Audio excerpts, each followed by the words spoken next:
I remember being in the middle of the room and there was a curtain separating, and the doctors were coming back and forth. And as soon as they came in 3 or 4 at a time, they were in and out a bunch of times. I knew I was in trouble. So it wasn't my heart. I was in acute liver failure. My liver and my pancreas were shutting down. I was in danger of dying. And the doctor said that I could die over the weekend. And that was a Memorial Day weekend. I went from having a 7-figure income and everything I thought I ever wanted and wanted for, to being labeled an alcoholic and placed on the end of a liver transplant waiting list. So I literally needed somebody else to die for me to live.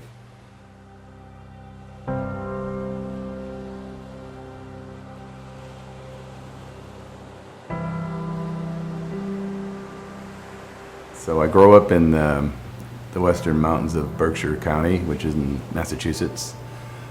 They call it the Booze Belt because it's known for its partying lifestyle. It's also known for baseball, so quite a few baseball players grew up there and played there and went on to play in college and professional. My father was an excellent baseball player. He played for the Cincinnati Reds, and my brothers all played baseball. My brother Sean played for the Blue Jays. My brother Eddie played for the Twins, and my brother Tim and I went to college and scholarships, and that's where I kind of got connected to having a good time and the partying lifestyle, and they're known for that, and that kind of manifested through sports into my days in college when I played at the University of Mass Lowell, and I was a catcher and a good career there. But my coach had once told me, that's when I was starting to act up a little bit. He said, you're a leader, but you're a leader in the wrong way. Because I think that was the beginning of the end of my college baseball career. And I was bartending at the time, so I had like the world's greatest job for someone that liked to drink. And actually my dad did too, because my dad sold liquor. So that's where we kind of connected to that. And I actually met my ex-wife in the bar and in a party, and I had to leave college because we had a baby coming. I needed a job, so I started looking, and in 1990 there was no jobs, and as I was trying to finish school, I was actually coaching baseball part-time for the team, and I got a job selling life insurance door to door in Lowell, Massachusetts, which is a pretty tough city, a fighting city. A lot of great boxers come from Lowell, so imagine me walking down the streets of Lowell, Massachusetts, knocking on doors at 21 years old. I didn't know anything, I didn't know anyone, and I didn't have anything.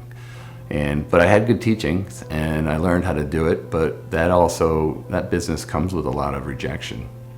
And we used alcohol and partying to celebrate sales, and made really good money doing it. I learned how to do some things, and 25 years later, I'm a CEO of a multi-million-dollar financial firm. I had 600 brokers and agents that sold financial products through me and my business. We had 50,000 clients. We managed over $1 billion. And from the outside looking in, I had it all. I had everything I thought I ever wanted. I had a private driver. I flew all over the world. I had my passport was almost full.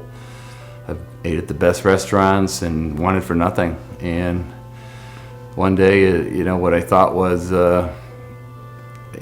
heart palpitations, ended up getting dropped off at the emergency room, and I went through a bunch of tests, and I remember being there because it was ground zero for the opioid epidemic in New Hampshire, and Elliott Hospital. And I remember being in the middle of the room, and there was a curtain separating, and the doctors were coming back and forth. And as soon as they came in 3 or 4 at a time, they were in and out a bunch of times. I knew I was in trouble. So it wasn't my heart. I was in acute liver failure. My liver and my pancreas were shutting down. I was in danger of dying. And the doctor said that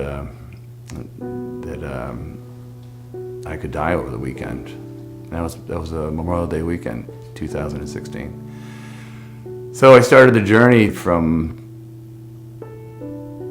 what I thought was a journey to accomplishment, turned into a journey of pure survival. I went from having a 7-figure income and everything I thought I ever wanted for, to being labeled an alcoholic and placed on the end of a liver transplant waiting list. So I literally needed somebody else to die for me to live.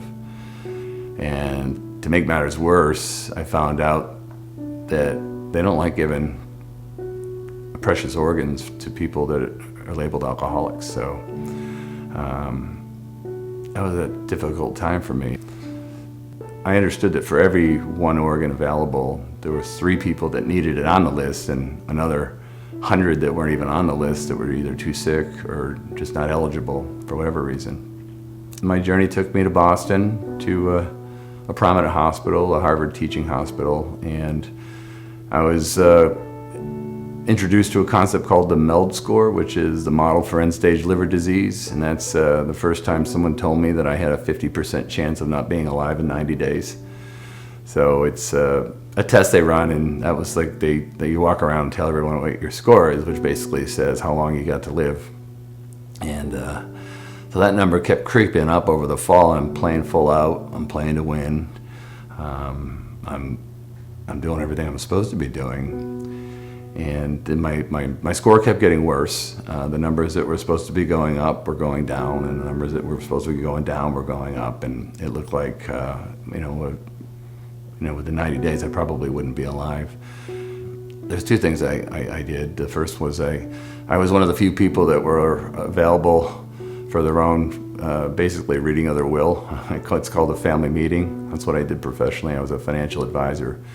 So that's the meeting where you are typically not there. I was, where piles of my life's work and money were being pushed to charities and schools and the boys' club.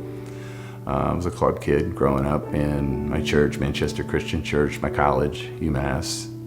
I set up trust for my sons. My son Joseph and David had, trust. It was an excellent estate plan, and I took care of I was going to predecease my mom and dad, so that was something I was planning for. So after the meeting was over, I was with my brother Tim, and I looked at Tim and I was like, God, Tim, I think my whole life's been a mistake.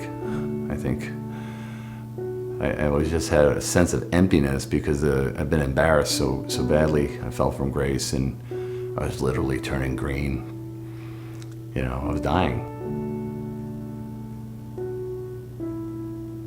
There's a book out there called the Top 5 Regrets of the Dying by Bronnie Ware, and in the book, she was a hospice nurse, and she talked about, what are the regrets you have at the end, and the number one regret. There's a few others, that you take better care of yourself, you keep in touch with people and your friends and your relationships, but the number one regret of the dying is that people wish that they had the courage to do what they were put on this planet to do.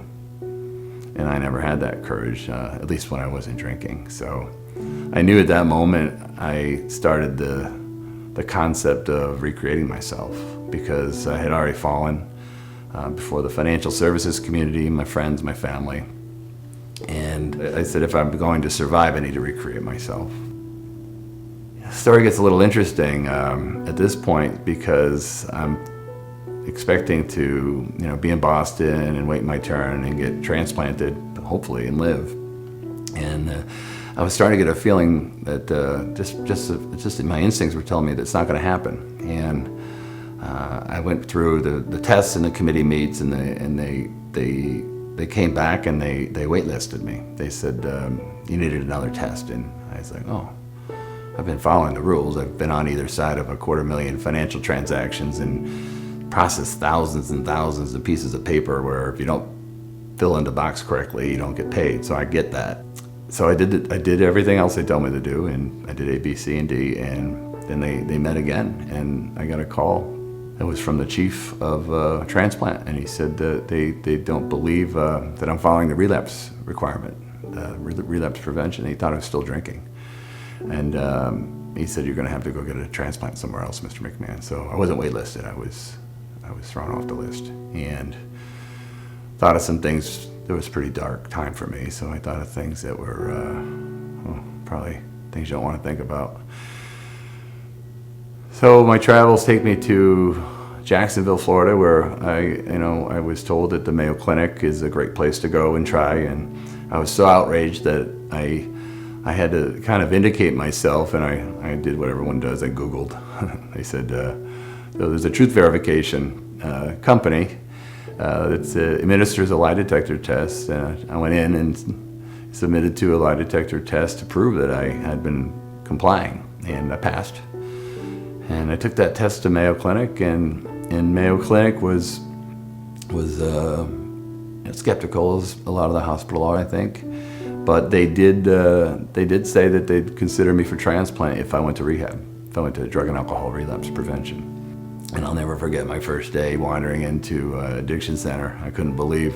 Keep in mind, I've put people in addiction centers over the years. I used to say, if I show up in the morning at your house and tell you you've been drinking too much, you really have been drinking too much. So it was kind of difficult to go in there. But there was 4 people in the room. It was myself, business owner. There was a person who was a convict, a short kid with a bunch of tattoos, really smart kid, a pharmaceutical executive, a salesperson who was hooked on heroin, and a girl that was in the insurance business. So I call ourselves a breakfast club. It's like we're 4 different people, totally unrelated to each other. They had totally different backgrounds, but we all shared that common thread. And that's where I kind of started saying, wow, this is not the world's most enjoyable time. It didn't leave for a lot of hope and a lot of time. So, and that's where I connected with the concept, Japanese art of kintsugi. It's very valuable. It's where you take a broken piece of art and you put it back together. The repaired pottery is more valuable than the original. And that's what I was starting to connect with. I was like, yeah, why can't you come back? And when I'm going through the concept of recreation, that's what I connected with. I complete my program, the transplant committee's meeting, and my sodium is so high I'm inoperable. So even if I could be listed, and that was like something we're fighting with on a daily basis, and in early January, they were able to list me. The committee met and they were able to list me. And I'm real sick. I'm like, my eyes are almost orange, and my skin was yellow. And my poor mother, who is 77 years old, was at my side, and she's basically waiting for her youngest son to die. One night, I call it the miracle of Mayo. I'm sitting there, and the phone rang. And it was Mayo Clinic, and they said, "Mr. McMahon, are you in Jacksonville?" And I said, "Yes, I am." And then they had told me that they had identified a match. They found a match for me, but there was an issue, and the donor was considered high risk. So a prisoner in Alabama who died from an overdose and from an IV drug, but he was also in prison. And I didn't think I had much of a choice, so I took it. I took a chance.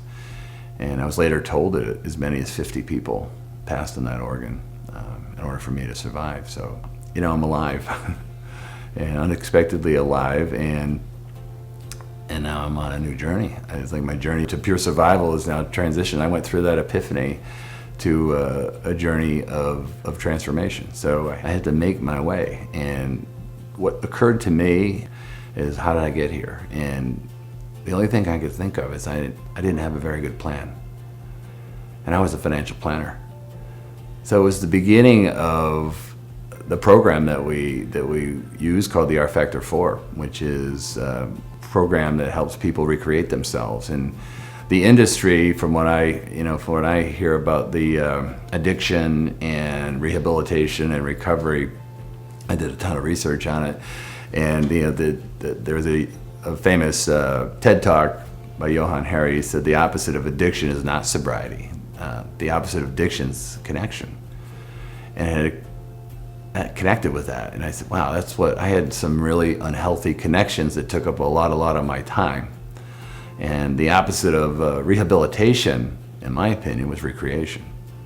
Like, there was nothing to rehabilitate. I was broken in a billion pieces. There was not much to put back together. My reputation, my body, my soul. And then all to get just into what I heard and saw was recovery. And it was like, recovery from what?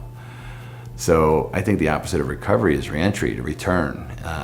And that's kind of where the program came from. So I ended up buying the addiction center that I went to, and And that's the story, that the beginning of making a better place, to help people recreate themselves, to bolster their recovery, and then reconnect. The one thing you got to understand is when you stop doing what I did so long and so well, there's a lot of time, and the universe doesn't give you any time to adjust. Like the time is instantly filled in. So but I wasn't working, and I'm trying to recreate myself, so I had to make new connections. And I connected with my faith. I read the Bible, and I connected with a lot of different readings, but I also wrote. I connected with writing, and that's when I started writing and journaling as my way to reconnect, which was the second phase of R Factor 2, is reconnecting. And then the third phase is recreating, to recreate yourself based upon that new connection, which ultimately is your purpose, to hope, and ultimately re-enter, which is power. So the R Factor 4 was a program for recovery, which is healing, reconnecting, which is love and purpose, to reconnect to your purpose, what you're here for, and recreate, which is your hope, to re-enter, which is your power to come back.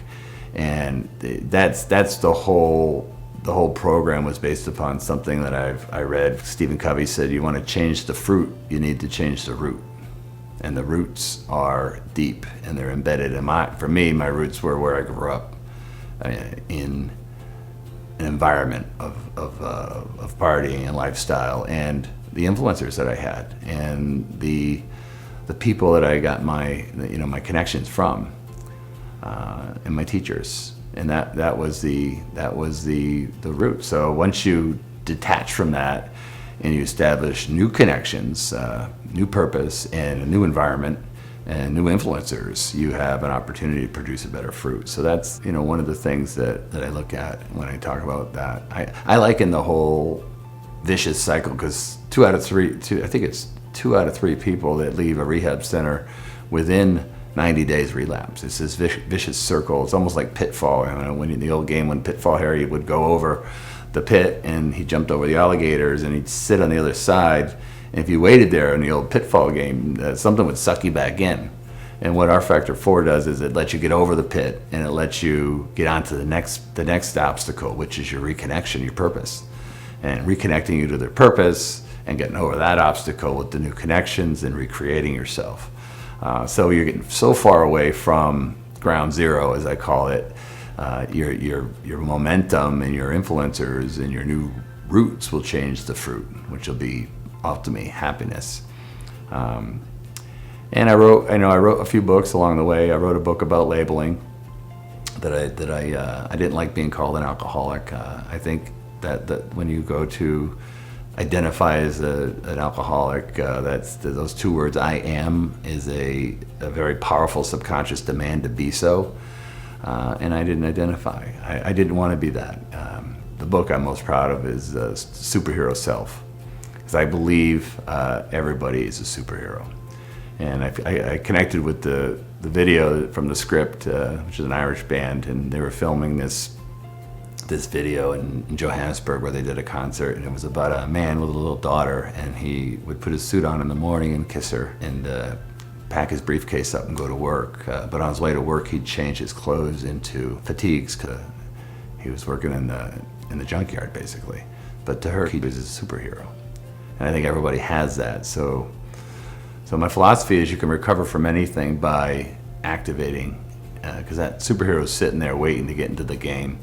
And by the way, the path to get there is available for anyone looking for it. It should be, and it is. I'm not the first person that's done this. If there's something you want to do from where you are, there is someone that did that, and that path is available. And all you really need is a plan, a massive action plan. That's why we call the RMAP 12, which is the Recreation Massive Action Plan.